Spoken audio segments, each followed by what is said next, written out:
Okay, guys, let's get started. First of all, getting to this moment where I'm able to be on the webinar, subhanallah, an act of Allah, because I got super, super sick just 20 minutes before this. I had caught food poisoning. I was not doing well. I was like, goodness, I hope I don't have to cancel. So alhamdulillah, it's just a blessing to be able to be here with you guys. And I made sincere dua. I'm like, yeah, Allah, please just let whatever this is end before the live stream so that we're able to do this. But ultimately, everything that we do, from goodness comes from Allah subhanahu wa ta'ala and his will and his allowance of it. So we are just going to jump right into it since we've already been going for 2 minutes. Welcome everyone to the live stream. Thank you guys so much for taking time to be here. If you are watching this later on, welcome to the replay. Congratulations, because you being here in this moment is an honor. And I'm not saying it's an honor because you're spending time with me, but it's an honor because it shows that Allah subhanahu wa ta'ala has chosen you to be someone to access the mercy and the blessing of Ramadan.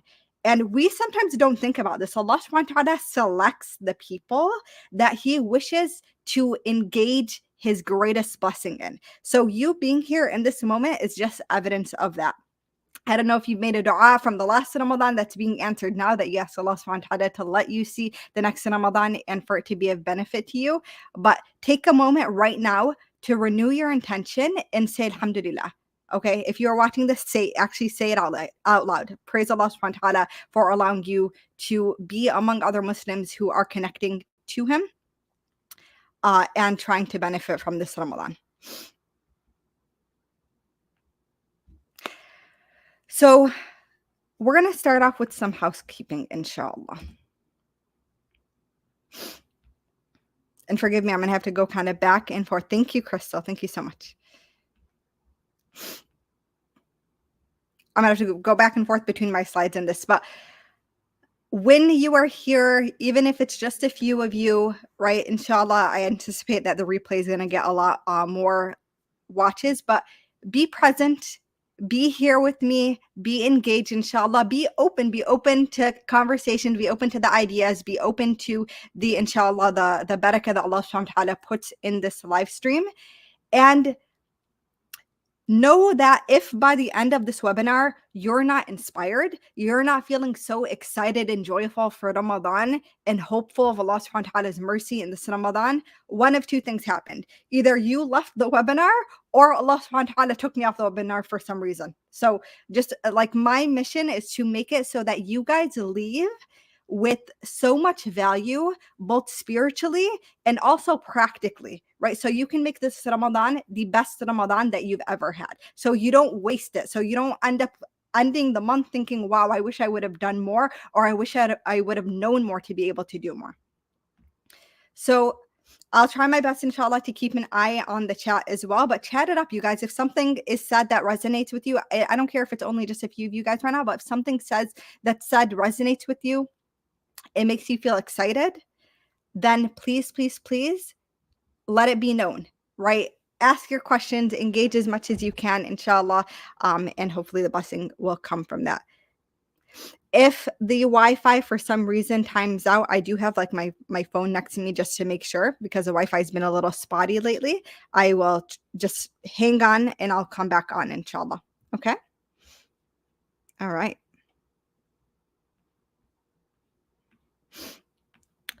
So let's set the scene, right? We are entering into the month of Ramadan very, very soon. It's, I think, only 8 days away. And we always say when the Ramadan comes, we're like, it came so quickly. But when it ends, we feel like the month has left us so quickly, right? And so there's a question that one of my teachers had asked us during one of our closed halaqat, and it stuck with me for the rest of the time. And the question was, what did the Sahaba used to do and how did they used to treat Ramadan, right? So one thing that a lot of people are not familiar with actually is the Sahaba had this very strong love for Ramadan. But the way they treated it was almost like it was a boot camp. And when I say that, this is what I mean. The first 6 months leading up to Ramadan, the Sahaba would spend time preparing. They would spend time trying to maximize their benefit. They would spend time trying to essentially sharpen their sword, right, and their skill set, being able to pray longer, memorizing Quran, like spending time in worship in preparation for Ramadan so that they could maximize and get the most out of the month. And then when Ramadan would leave, they would almost kind of mourn it, right? They'd feel sad that it was gone. And then they'd again wait for those next 6 months before Ramadan to prepare again. That's how powerful it is. You can only imagine what the first Ramadans where the Muslims were required to fast were actually like. That had to be super powerful because Ramadan as a month existed before, before Islam was a thing. Ramadan was a month that Allah subhanahu wa ta'ala commanded to exist, but the fasting, the actual mandate of fasting, didn't come until later on. So, like, the Muslims and the Sahaba of the time were being introduced to this concept of fasting for a long period of time. Before that, you had the Jews who would occasionally fast, you had Christians who would occasionally fast. Nobody was fasting for a month straight. And so they're hearing this and they're like, "Oh my gosh, so we have a whole month of fasting. It's a blessing of discipline. Allah subhanahu wa ta'ala uses it as a means of our discipline, but they're able to do that in the presence of the Prophet alayhi salatu wasalam. So that is just like when I think about it and how they used to uh, just the thought of how simple their Ramadan probably was. They likely didn't have these extravagant floods like we did. They didn't have these massive Taraweeh prayers like we do. And yet they had so much value and beauty in what they had because of the way they treated their Ramadan. Another thing that's also super interesting, subhanAllah, is that the Sahaba would actually go into seclusion during Ramadan. So when we think Ramadan, like what's usually the most exciting part of Ramadan for a lot of us? It's the fact that we get to have this communal excitement, right? People say like, I love the Ramadan vibes. And you love the Ramadan vibes because it's like the masjid is open late and everyone's going, right? There are people coming over each other's houses, hosting iftar. If you live in an area that also has a large Muslim population, like where I used to live, then restaurants are changing their hours to accommodate like suhoor. It's incredible. But the Sahaba didn't care for that because honestly, that as fun as it is, it's just the decor of a Ramadan. It's not the essence, it's not the actual core of it. And so the Sahaba would go into isolation. They'd actually say goodbye to one another, right? It's like, I'm not going to see you for the next month. Goodbye. Why? Because they knew how important and powerful it was to take this month to prioritize a relationship with Allah subhanahu wa ta'ala. So now that we talked about the Sahaba and how they treated Ramadan, how did the Prophet ﷺ treat Ramadan? Well, first of all, let's go to just the worship of the Prophet ﷺ. We're talking about our Nabi sallallahu alaihi wasallam, who spent so much time in worship just as a base at a baseline, right? He spent so much time in salah and in sujood that his wife Aisha sometimes was worried that he passed away in sujood because he would be in sujood for so long, not moving. She's like, did something happen? That was his norm. During Ramadan, his norm of worship excelled far past that. And there, the Prophet ﷺ also took this as a time to isolate in a way and further his worship and spend more time with his family members.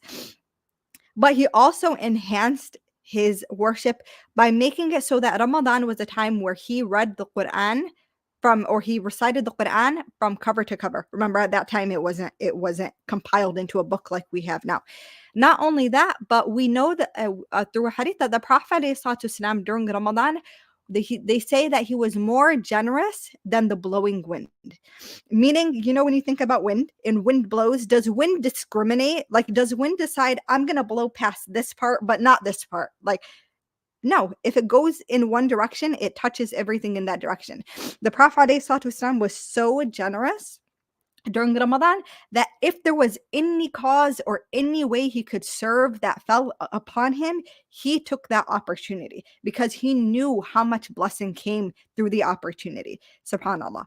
So that is just like the example that we are starting off with.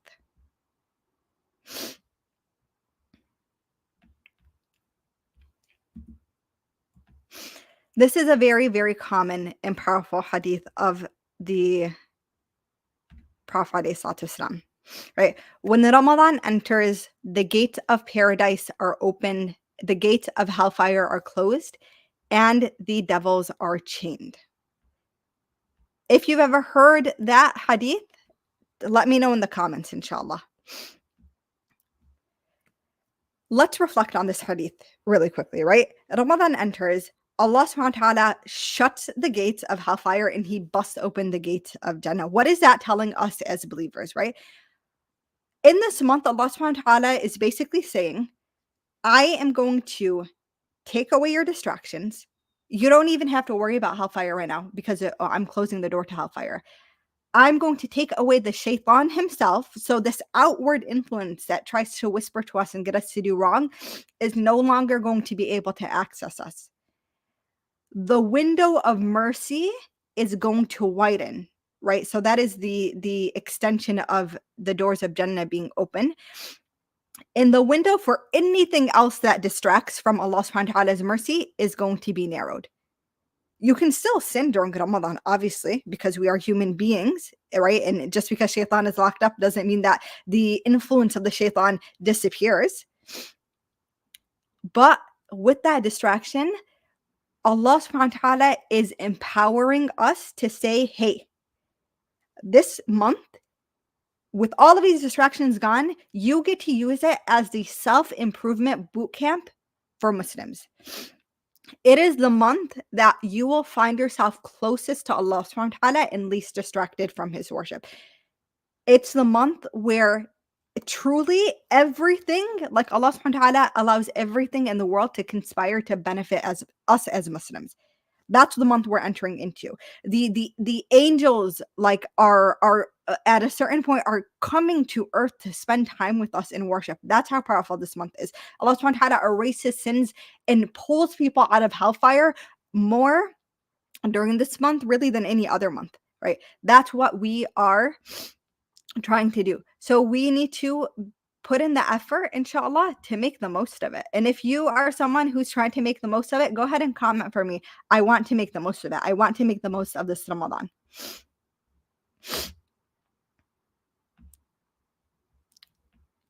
This is another beautiful hadith of our Prophet ﷺ, where the Prophet tells us, there has come to you Ramadan, a blessed month, which Allah the Mighty and Sublime has enjoined you to fast. In it, the gates of heavens are opened up and the gates of hell are closed, and every devil is chained up. In it, Allah has a night which is better than 1,000 months. Whoever is deprived of its goodness is indeed deprived. Subhanallah. Subhanallah. Whoever is deprived of its goodness is indeed deprived. The thing about this hadith is one thing, going back to the empowerment note, when Allah subhanahu wa ta'ala is telling us whoever is deprived, or the Prophet ﷺ is telling us whoever is deprived of its goodness is indeed deprived. Essentially, the Prophet is presenting us a choice and telling us, hey, you as an individual in whatever circumstance you're in get to decide. Do you want to take advantage of this opportunity to enter into Jannah, to attain mercy when Allah subhanahu wa ta'ala is literally laying out the groundwork for you? Are you going to take this opportunity, or are you going to be like other Muslims, or even, in situations, non-Muslims who are heedless, don't care about the opportunity, and later regret it? Are you going to be from the ones that are deprived? Because if you're deprived, it's not because Allah is depriving you. We all equally have access to Ramadan, right? Even if you're not able to fast during Ramadan, you still have equal access to Ramadan, right? Allah subhanahu wa ta'ala will reward you according to what you are able to do. If you lose out on that opportunity, there is nobody to blame but yourself. If I lose out and I miss out and I decide to not prioritize my worship and my connection with Allah subhanahu wa ta'ala during this month, when I've already neglected it for the other 11 months of the year, there's no one to blame other than myself. Wa alaikum salam.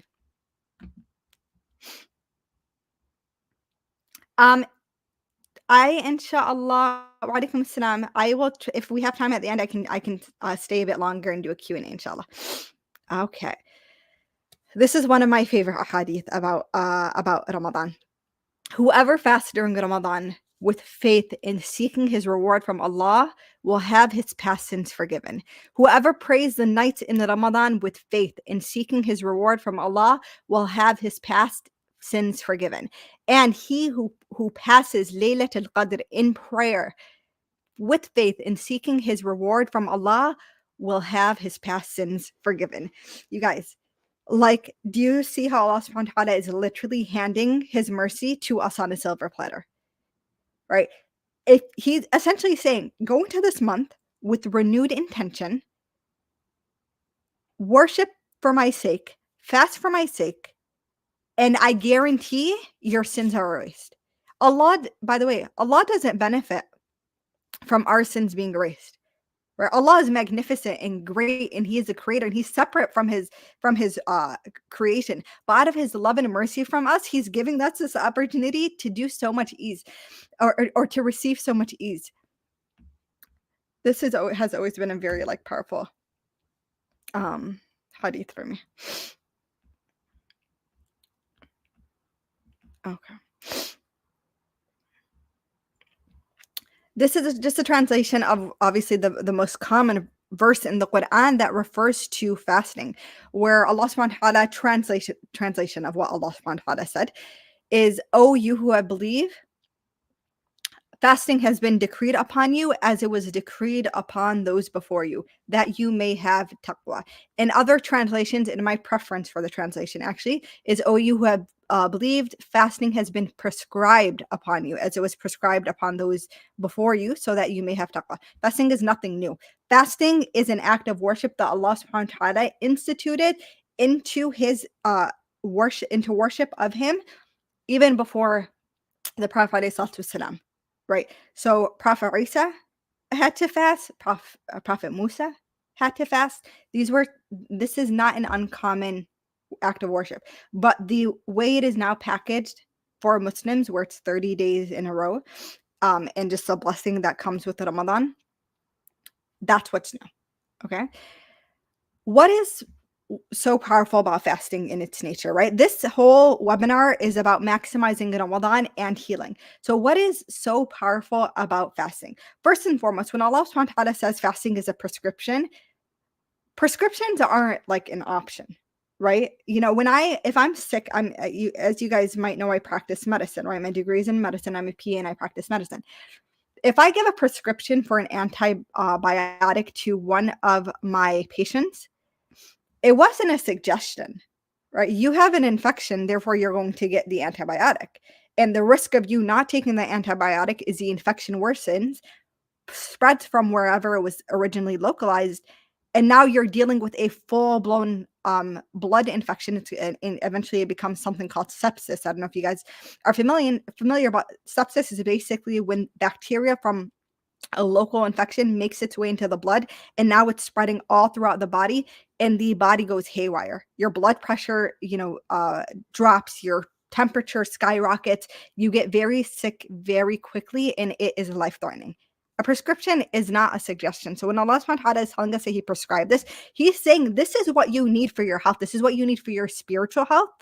This is what you need for your for your mental health. This is what you need for your physical health. So with that being said, one angle fasting we really don't think about is the fact that fasting is an active discipline, right? We as Muslims need to be disciplined. And that means as Muslims, we have to be able to regulate our emotions and our desires, right? So now Allah subhanahu wa ta'ala is essentially offering us a boot camp that forcibly we have an option. If you decide not to fast Ramadan, the consequences for that is severe, unless you have a genuine reason, right? A genuine allowance where the Prophet ﷺ mentioned, or scholars mentioned, for example, someone being very sick, for women who are pregnant, so on and so forth. If you guys can keep the questions till the end, inshallah, I will try my best to answer them later on. But with that being said, this boot camp forcibly strips away all of our desire. You're not allowed to eat. You're not allowed to drink for a period of time. If you are married, you're not allowed to be intimate at this time. Plus, shaitan is locked away. right? So you get to hyper focus on Allah subhanahu wa ta'ala and your relationship with him. What is Allah saying the whole purpose of this boot camp? What is the purpose? It's for us to attain taqwa. What is taqwa? A lot of people, we hear this word, but we don't actually reflect on what this word means. What is taqwa? Taqwa, one of my favorite translations of the word taqwa is God consciousness, right? It is essentially the capacity to remember Allah in all that you do. It is that you direct your action based on what is pleasing to Allah subhanahu wa ta'ala and avoiding what is displeasing to Allah subhanahu wa ta'ala. Allah is always on your mind, right? The Prophet ﷺ demonstrated the highest level of taqwa, right? When he encourages us to constantly think about the fact that Allah subhanahu wa ta'ala is watching us, the fact that Allah subhanahu wa ta'ala is the one who's given to us, he asks us to be grateful to him. These are all elements that feed into taqwa. Think about that. Don't forget that. When you're fasting, like basically one of the only verses that really talks about the purpose of Ramadan is only giving this one selective purpose of attaining taqwa. Don't let that slip away from out of your hands because of all the other things that we do during Ramadan, right? All the fun and games of Ramadan. What is so important about taqwa nowadays is that we live in a society that actively dissuades and turns us away from taqwa, right?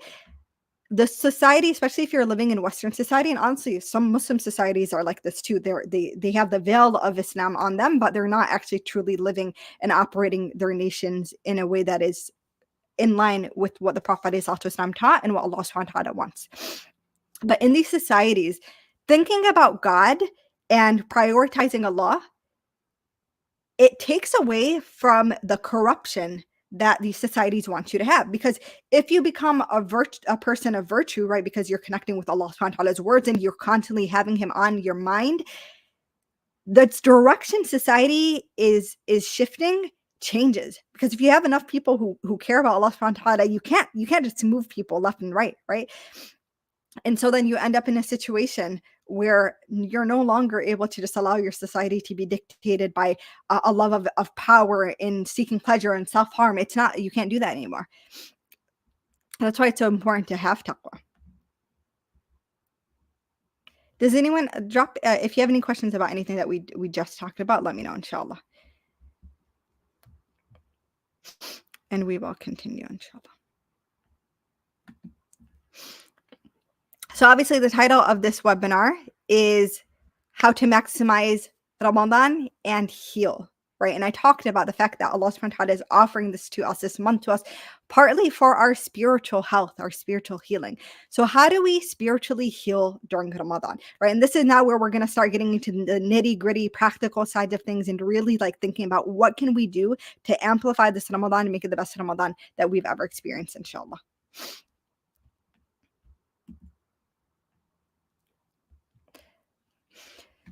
This is one of my favorite verses from the Quran, right? Where Allah subhanahu wa ta'ala essentially tells us, and when my servants ask you regarding me, they should know that I am near. And I answer the prayer of the one who prays when they pray to me.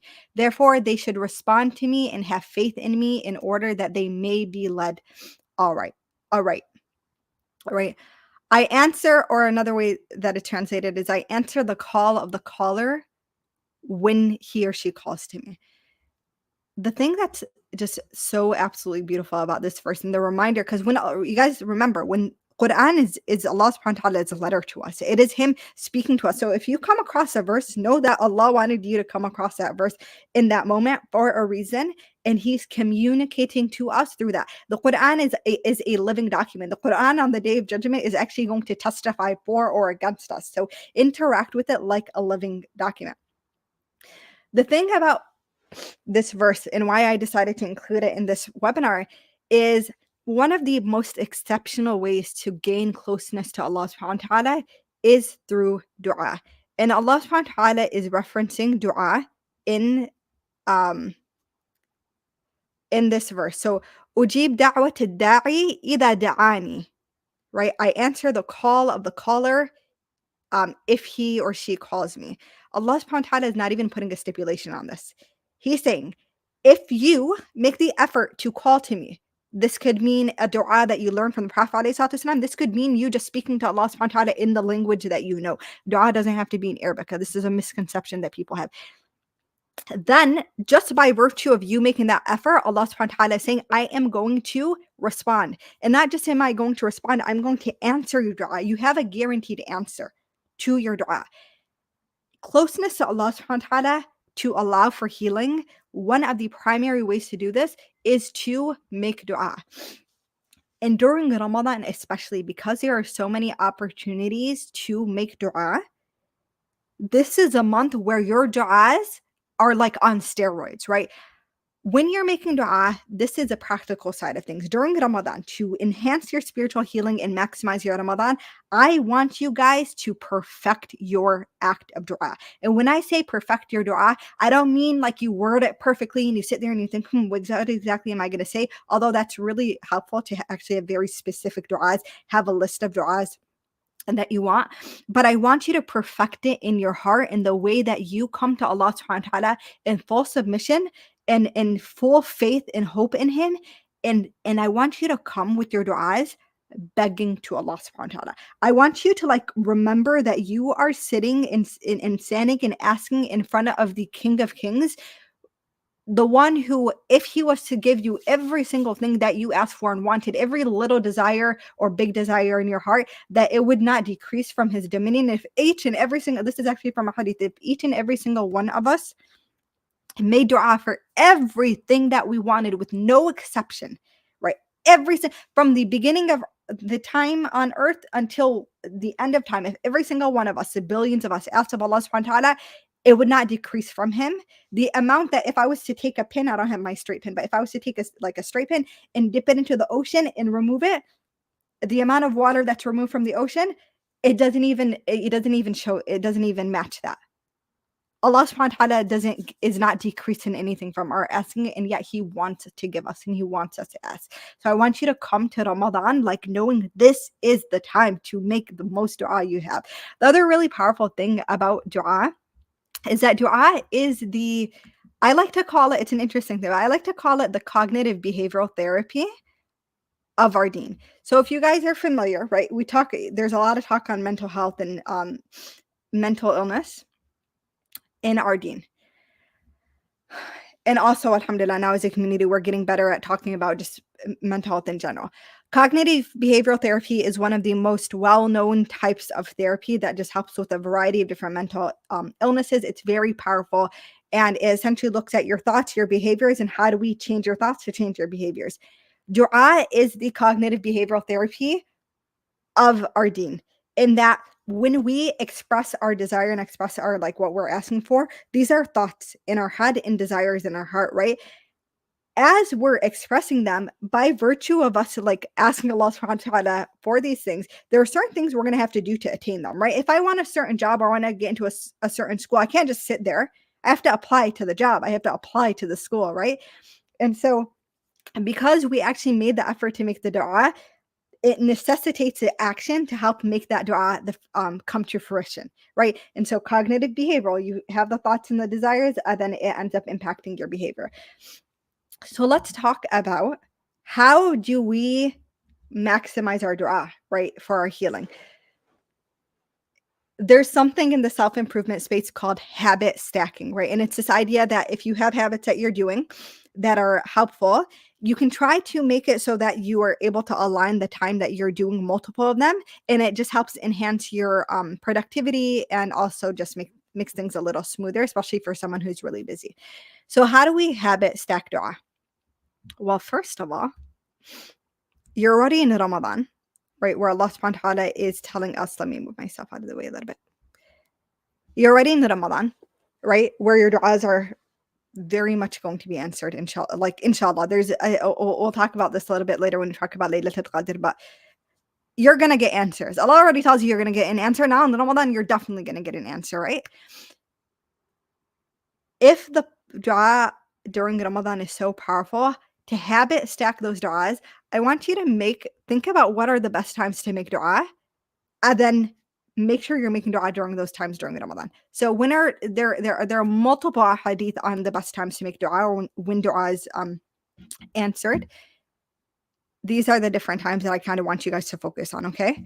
So first and foremost, when you break your fast, don't jump. Don't jump to the food. Don't jump at the, dates and water and samosa and whatever it might be. Take a moment before you eat. Don't be like an animal, like you're sitting there like waiting for the food. Take a moment before you break your fast and use that opportunity, that prime opportunity to make dua. You guys, go hide out for 5-10 minutes before the adhan and make dua. Like, don't lose. You got 30 days. Don't lose that opportunity. Another time it's the one of the best times to make dua is in sujood. You are going to obviously you need to pray. Like it's very odd to be fasting and not praying. But utilize that time. The last third of the night. Let me see if give me 1 second, guys. I want to pull up the hadith about the last third of the night. Because this is actually a very, very powerful hadith. I wish I would have brought it, put it in the PowerPoint for you guys, but just give me 1 moment, okay?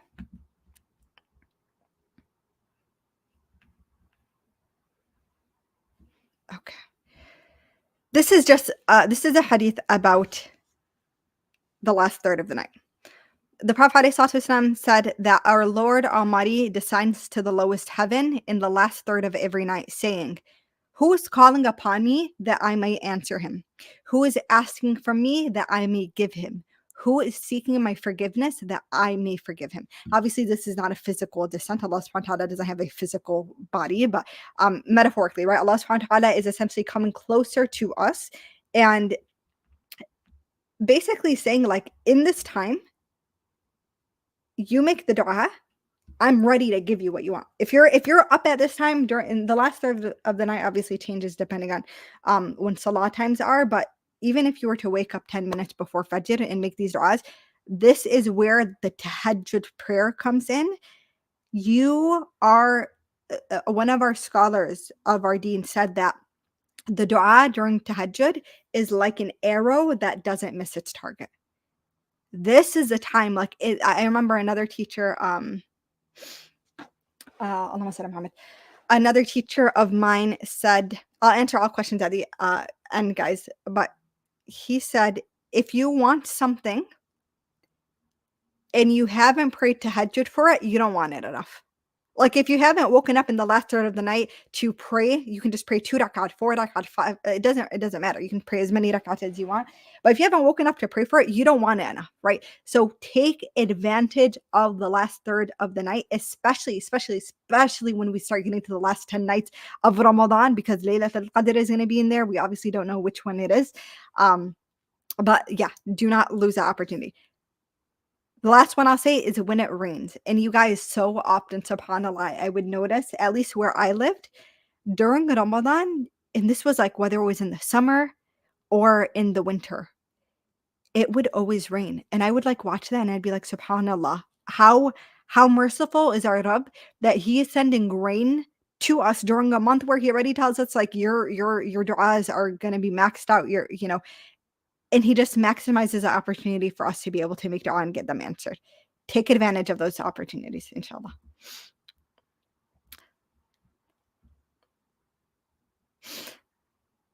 Okay.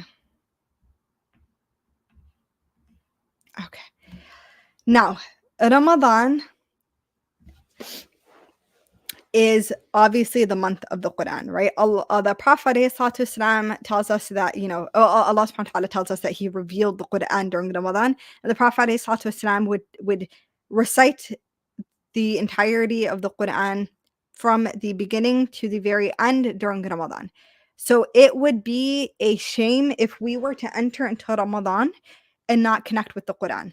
This is a part of our spiritual healing. It is a necessary part of our spiritual healing. Yeah, hopefully, let me see. Someone mentioned to create a moderator. I honestly have no idea how to do that. So we'll just pray that there are no trolls, but I think I can actually delete people if there's anyone who's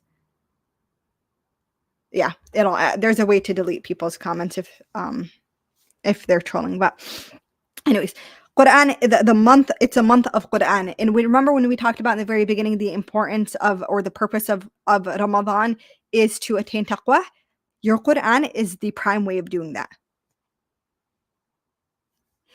Your Quran is a prime way of doing that, you guys. So here's 2 tips that I have for you guys on how to maximize Ramadan and heal through connection with the Quran. First and foremost, find a way to connect with the Quran that works for you. But find a way. Don't give yourself excuses. So a lot of people want to recite the Quran from beginning to end. Absolutely beautiful. That is the sunnah. That is the thing that we should all strive to do. But a lot of people, for one reason or another, are not able to do it, or maybe they're intimidated. Maybe their Arabic or recitation's not that good. Maybe they're pressed for time. Whatever it might be. That's okay. If that, it's not a requirement. But don't let the Quran sit on the shelf. So here are a few different ways that you can actually connect with the Quran that isn't reciting the entire Quran from start to finish, okay? So first and foremost, you can listen to the verses, right? Play it on your phone. You can read or watch tafsir, right? The commentary on the verses. So at least you're learning more about the Quran, and you're able to maximize your understanding. You can do Quran journaling. Let me grab my Quran journal to kind of show you guys. But I have a dedicated Quran journal that I use where I'll basically write down the verse, write down reflections on the verse, questions I have, things like that, right? So you're really taking advantage of the tadabbur, or the contemplation of the Quran, which is one of the things Allah subhanahu wa ta'ala tells us to do with the Quran. Okay. Another thing is, remember that the Quran is divine in its nature. So even if you're someone who does not know how to read the Quran, or I'm sorry, if you don't understand what you're reading, the Quran is still going to impact your heart. Even if you don't know, because these are the words of Allah subhanahu wa ta'ala. So they are going to impact your heart, even if you have absolutely no idea what you're saying.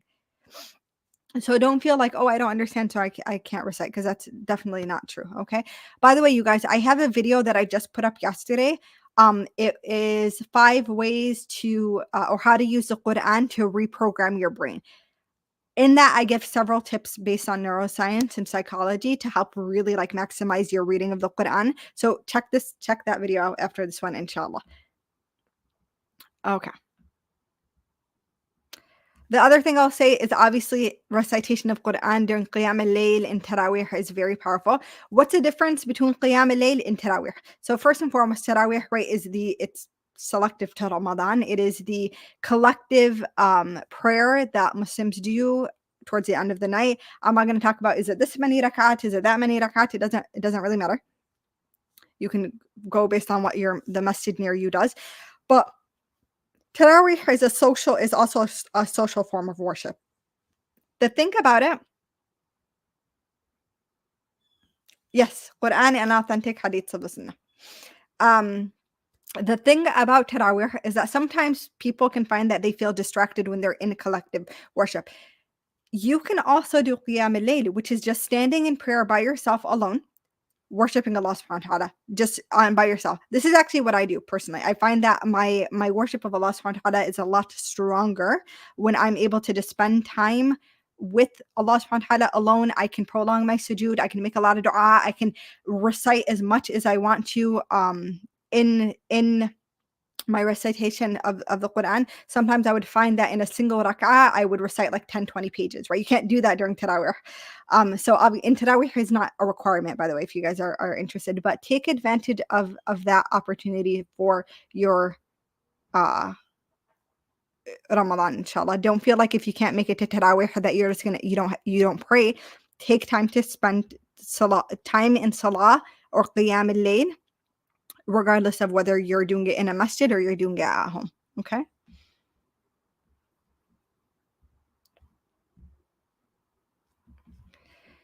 And the last point that I want to make, inshallah, in regards to just spiritual healing is remembering to cleanse your heart. And the thing about it, right, we talked about in the very beginning with the hadith where we're told that whoever fasts Ramadan sincerely, Allah subhanahu wa ta'ala is going to erase your past sins, right? The good deeds in this month are multiplied and the sins are erased over and over and over again. This is the best time for you to tip the scale in your favor. So take advantage of it.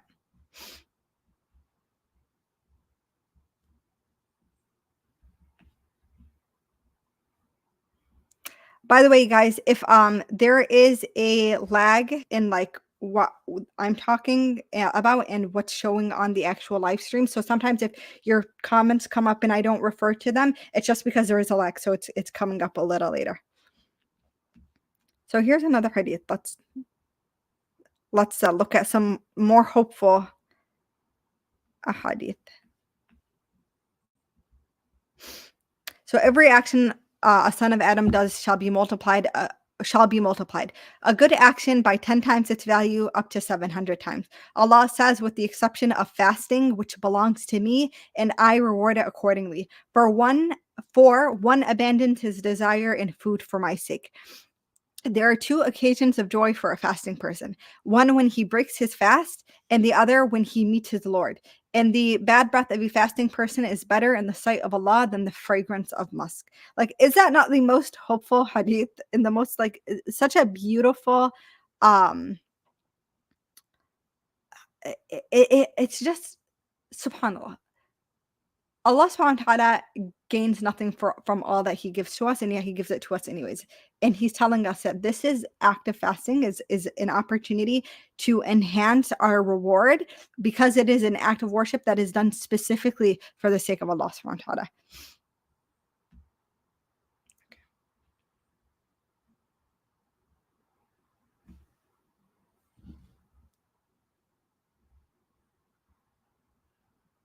Sorry guys if it's choppy and freezing. Inshallah khair.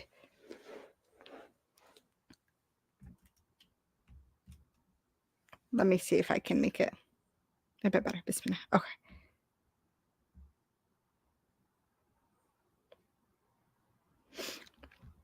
All right, moving forward, inshallah. Let's talk about emotional healing during Ramadan. There are so many people I who are struggling with something, right? Whether it's heartbreak, whether it's health issues, whether it's mental health issues, and Ramadan is an opportunity to really heal emotionally from those things. So what do people who need healing need to have in order to attain that healing? So the first and foremost thing is a lot of us need some sort of guidance. And what offers that guidance? The Quran is that guidance for us. There is not a single hardship that you can endure in this world that isn't already addressed in the Quran.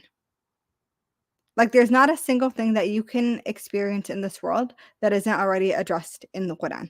So when you're reading the Quran, read it as if it was addressing you and ask how you can apply that, okay? This is going to help you attain certain mindset shifts that are really going to help you build resilience and also a greater contentment while you're going through the hardships that you're going through. Another thing people need for emotional healing is a space to make sense of the hardship. And when I say space, I literally mean a physical space. So construct a place where you're able to spend time with Allah this Ramadan and develop this like new perspective on dua, where instead of just making dua for things that you want, I want you to make dua like you're talking to a friend, right? Because Allah subhanahu wa ta'ala is he is a wali. He is someone that we can take as a friend. He cares about us. He cares about our hardships. He cares about what's hurting us, right? So take advantage of that. And the last thing we need for emotional healing is hope, right? Make dua. Be hopeful Allah subhanahu wa ta'ala is hearing your dua. Be hopeful that Allah subhanahu wa ta'ala is going to hold to his promise when he says with hardship comes ease and tie your camel. All right.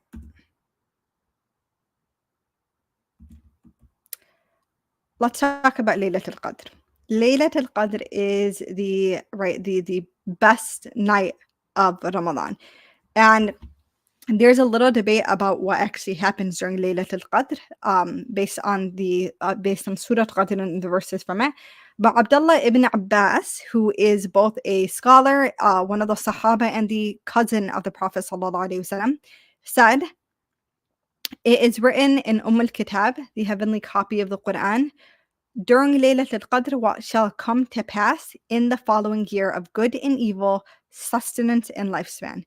Even the pilgrimage of the pilgrim shall be decided.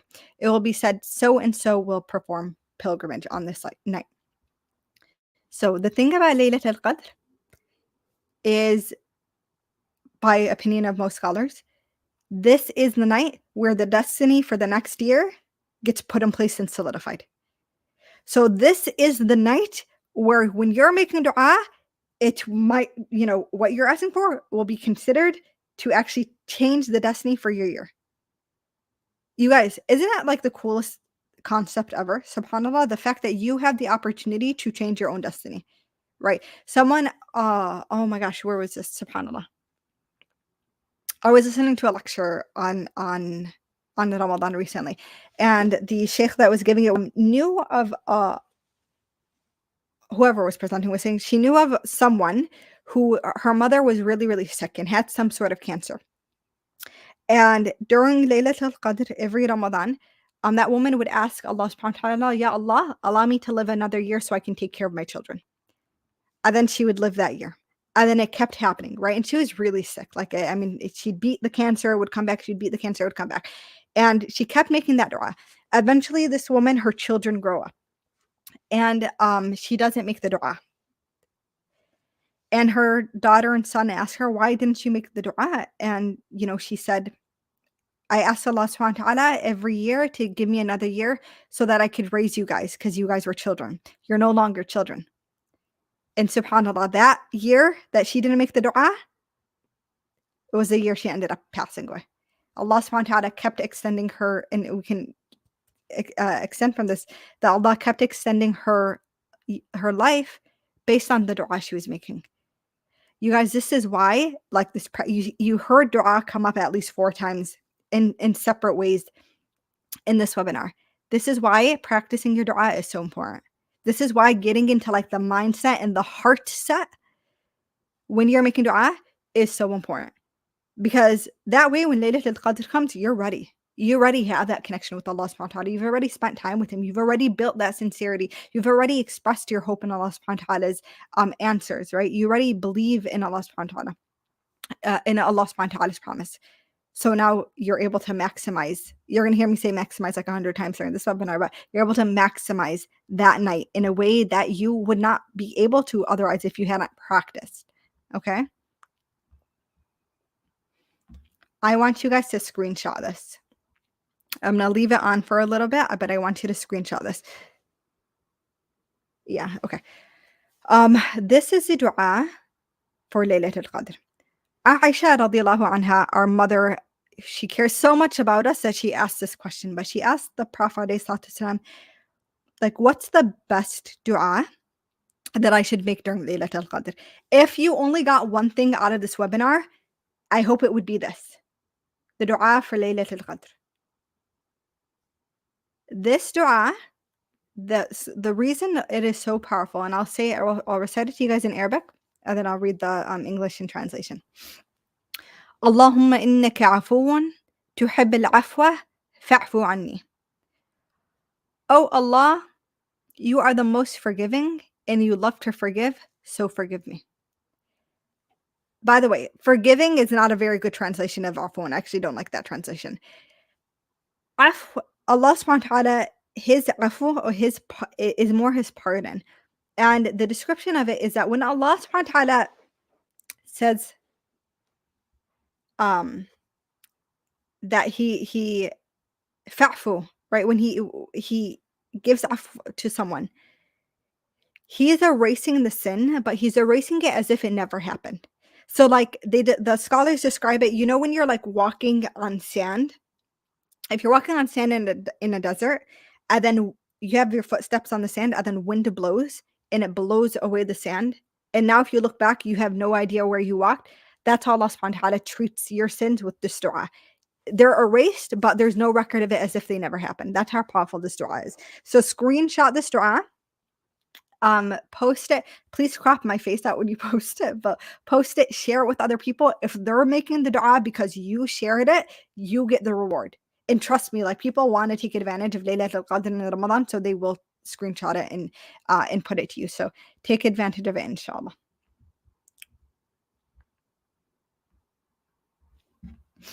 Okay. Okay.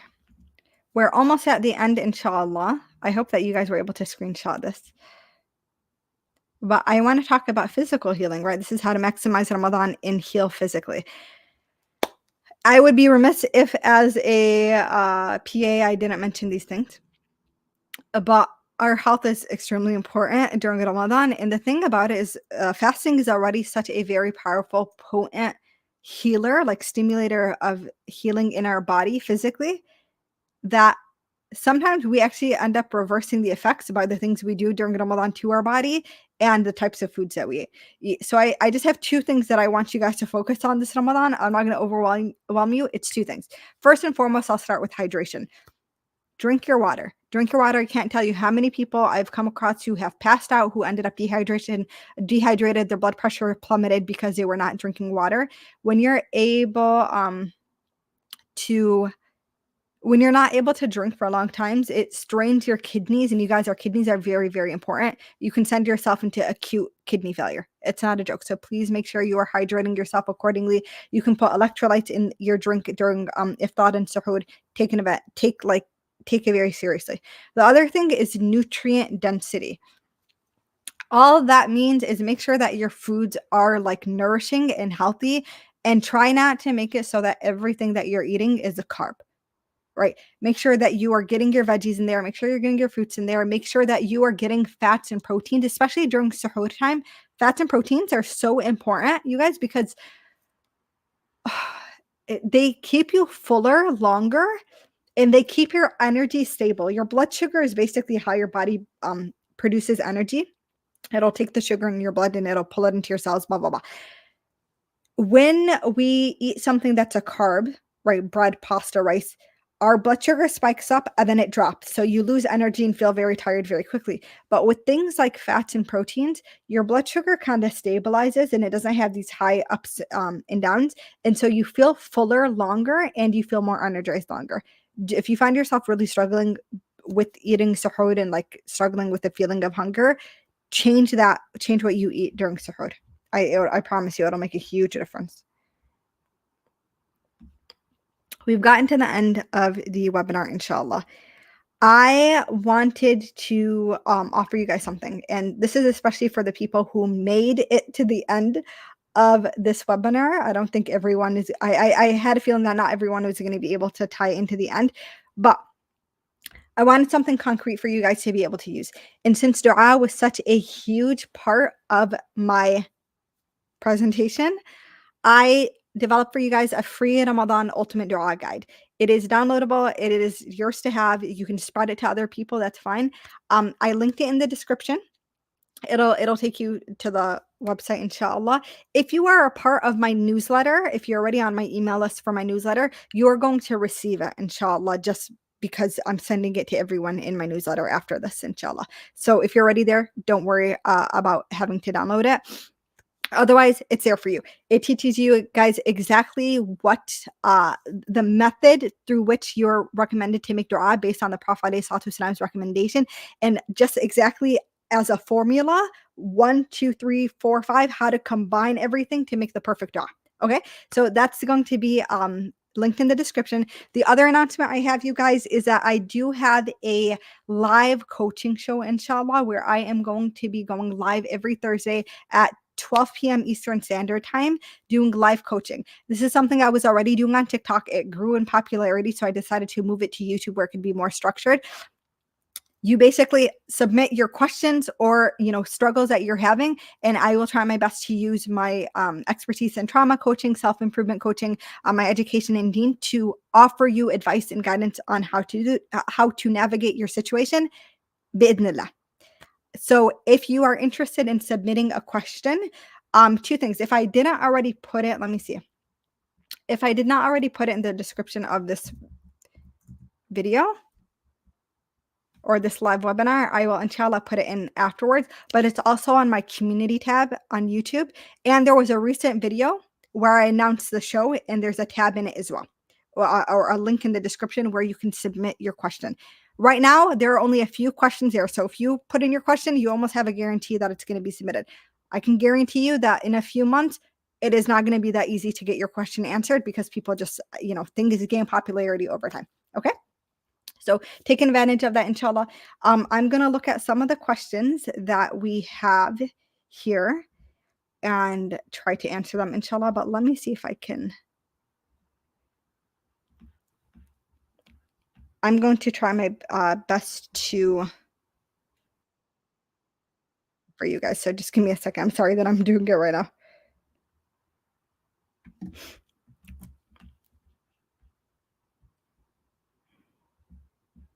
In the meantime, you guys, for the ones who are live, tell me where you're tuning in from and one thing you're excited about for Ramadan, inshallah.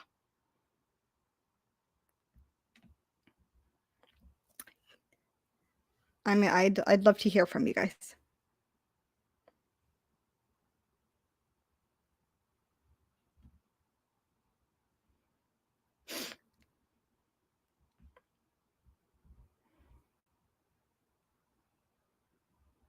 Someone asked a question about hijama, inshallah. I'll be able to answer that in just a moment. I'm almost done.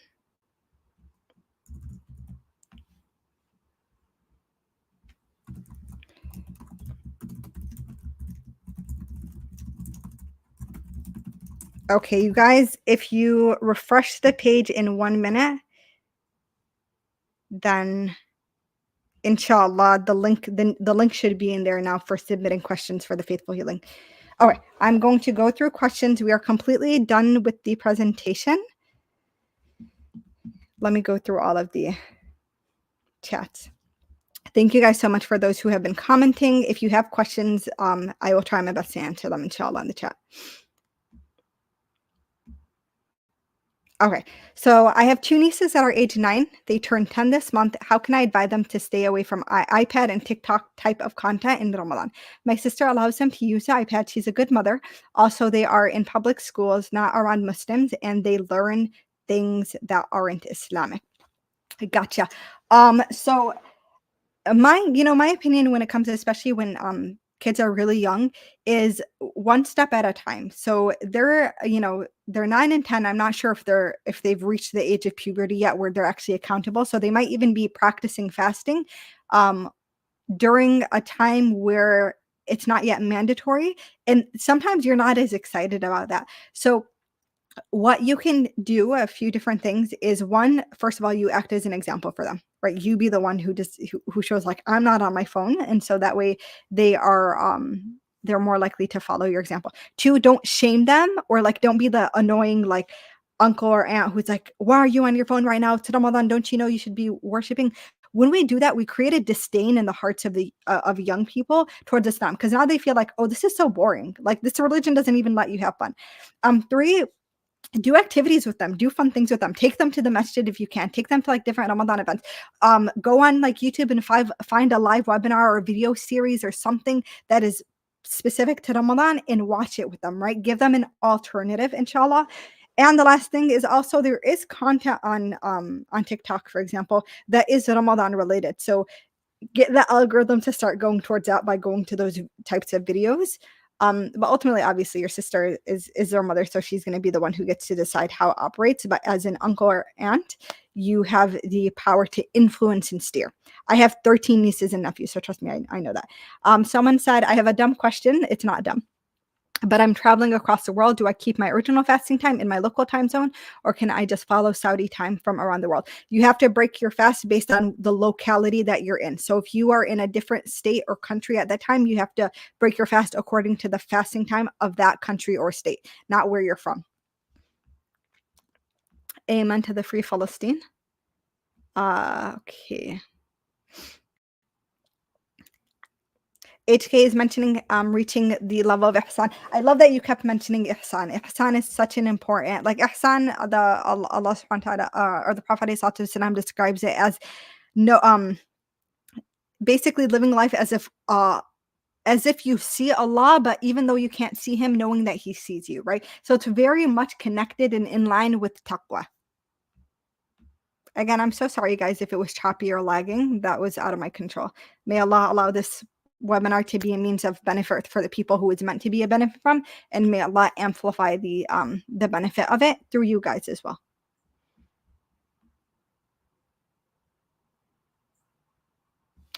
Someone says, if someone cannot fast due to illness, can they at least water fast or limit food anyways, illness or travel? I mean, you're always welcome to limit food in the sense of just like it's just a good thing to not overeat. But Allah subhanahu wa ta'ala gave you that exception, right? And so when Allah subhanahu wa ta'ala gives us an exception, our deen is not supposed to be a deen of hardship. So take advantage of the exception and instead amplify the other forms of worship during Ramadan that are recommended. So spend more time with the Quran, spend more time in dua, spend more time in your salah. Obviously you have to pay, right? You have to end up paying the amount to cover your fasting. You know how if you have to miss a day of fasting for a legitimate reason, you're required to feed a needy person, right? Give more in charity if you can, if you have the money to do so, and like almost as a thank you to Allah subhanahu wa ta'ala for the kindness of this exception. So scholars differ on this. Can getting hijama done for both men and women break a fast? So I actually do hijama. I'm a hijama practitioner. And I do not perform hijama on anyone when they are fasting. And I do not and if they're fasting, I tell them avoid it. Because if I was fasting too, I believe that I take the opinion that it breaks my fast as well. So yeah, what I had learned from my teacher who taught me hijama is that it does break the fast, and part of it is also I would assume so because of the bloodletting. There is blood coming out, and when there's a certain amount of blood above a certain amount, it automatically breaks your fast. Someone said eat eggs during suhoor, inshallah. It has so many healthy fats and protein. 100%. Eggs are a really good option for suhoor. Someone said they are from London. They're excited for tahajjud and making the most of that time. Inshallah, may Allah subhanahu wa ta'ala accept from you and allow you to be able to enter tahajjud. New Jersey, excited that shaitan is locked up and I have a peace of mind. My husband's from New Jersey. My son has diabetes, so he can't fast. What do you do in that case? So if somebody has a legitimate reason why they cannot fast, such as diabetes, you have to, for every day that is missed, they or their caregiver, or the person who's financially in charge, has to pay to feed a needy person for every single day that is missed. That's a requirement. So if your son is an adult with a job and like, he has to pay it. But if he's still young, he's 15, 16, whatever, and he's not yet financially independent, then his financial provider, so whether, I don't know if it's you or, if it's his father, would have to be the one who pays it.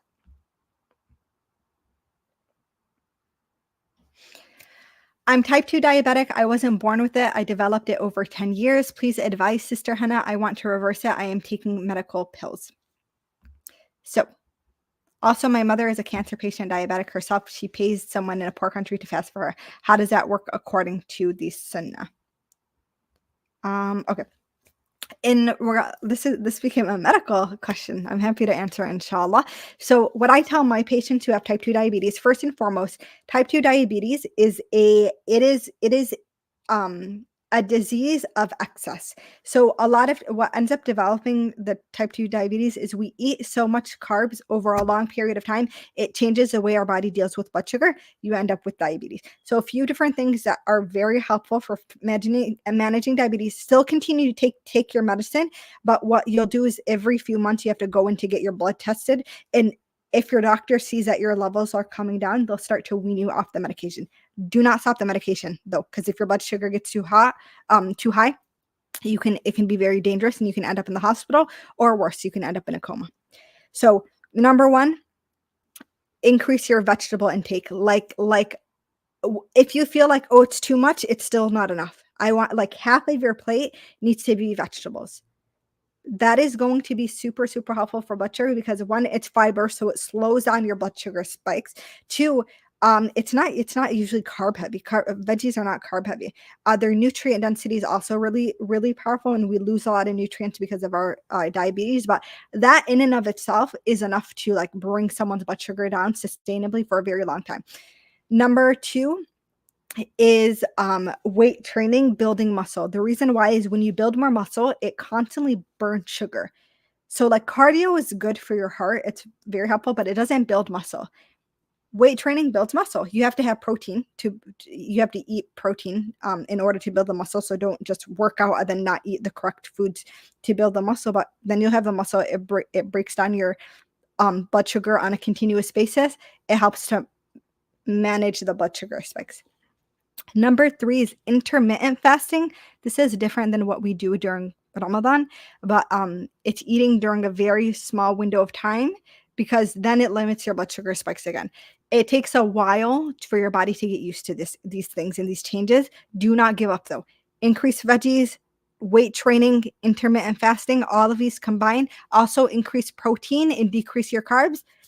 You should be able to reverse it like very quickly. But we're not allowed to say reverse. You should be able to put it in remission reliably. Okay. There are also people, there are a lot of people who went on plant-based diets who are also able to do it. What yakami, you guys? My mother is a cancer patient, diabetic herself. She pays someone in a poor country to fast for her. How does that work according to the Sunnah? I'm not a scholar, so I don't know if this is like something that works. But to my understanding and what I learned is you have to pay someone. You have to give them money to be able to feed themselves. It wasn't that they fast on your behalf. It's that you fed them.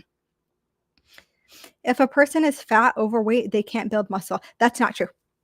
If you stretch, if you strain and stress the muscle, it is going, and you have proper protein intake, you are going to grow muscle. And then eventually, just because your body's starting to use the protein, the calories from the protein that you're eating to build the muscle, your fat is going to break down. I want you, if you ever have look up on Instagram, TikTok, YouTube, people who, weight loss journey through weight training, and you'll see the changes like back and forth are incredible. It's actually the most reliable way to lose weight. What is your opinion on black seed as advised by the Prophet ﷺ? Prophet ﷺ said that there's benefit in it and healing in it, and what we believe that what the Prophet ﷺ said is true. I haven't used it myself to like notice an effect, but personally, I don't have anything negative to say about it. And there's some I looked into a while back, but there's some studies in regards to how it affects blood pressure, in like helping people who have high blood pressure. So there's something to it.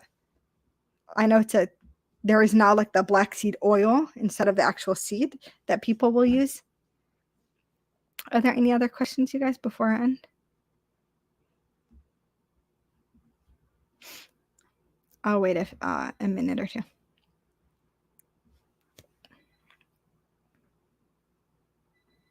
Assalamu alaikum, Laura. Hi, how are you?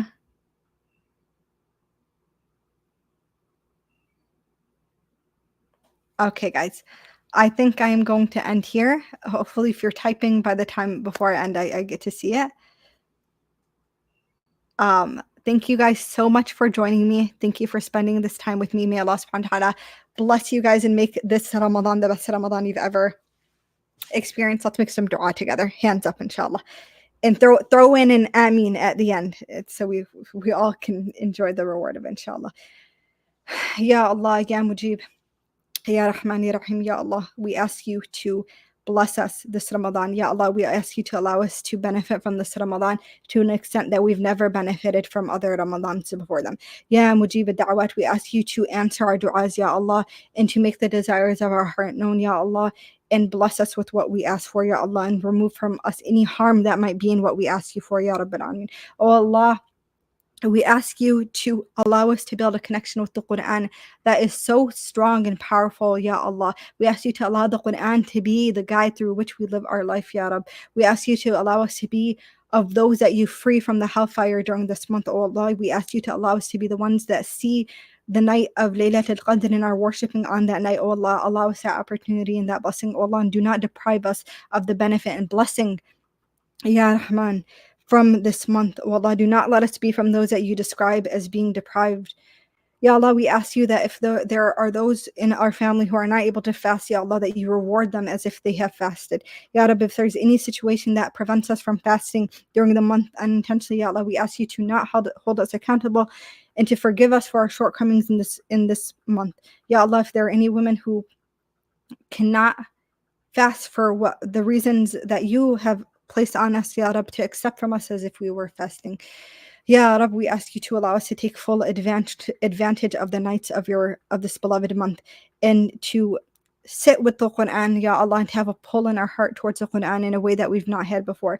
Ya Rab, for our brothers and sisters around the world who are living under oppression, Ya Allah, and who are having to fast this Ramadan in a situation where they're already being starved, oh Allah, we ask you to grant them immense benefit from their fast, Ya Allah, and to bless them with freedom from their oppressors. Ya Rab, we ask you to reward them for this Ramadan and reward them with Jannah. Ya Allah, we ask you to forgive us for the things that we are not able to do to support them in their struggle against oppression. Ya Allah, we ask you to punish their oppressors, punish their oppressors, Ya Rabbal Alameen, and free them from the oppression that they are experiencing, Ya Rab. We ask you to allow that the Eid that they experience during this Ramadan to be an Eid of freedom, and to protect them from any further harm from their oppressors, Ya Arhamar Rahimin. And do not hold us accountable for the oppression, Ya Allah. Do not count us as one of the oppressors. Ya Rabbi, I ask you to bless this webinar and to allow it to reach people across the world, oh Allah, and to allow it to be a means of benefit for them to connect with you this Ramadan. I ask for you to accept from me and from all of those who tuned in live, oh Allah, and accept their du'as. Forgive me for my shortcomings in this webinar, Ya Arhamar Rahimin. Ya Ghafir al-Dhunub, Ya Tawwab. آمين. اللهم صل على محمد. سبحانك اللهم وبحمدك نشهد أن لا إله إلا أنت نستغفرك ونتوب إليك. All right, guys.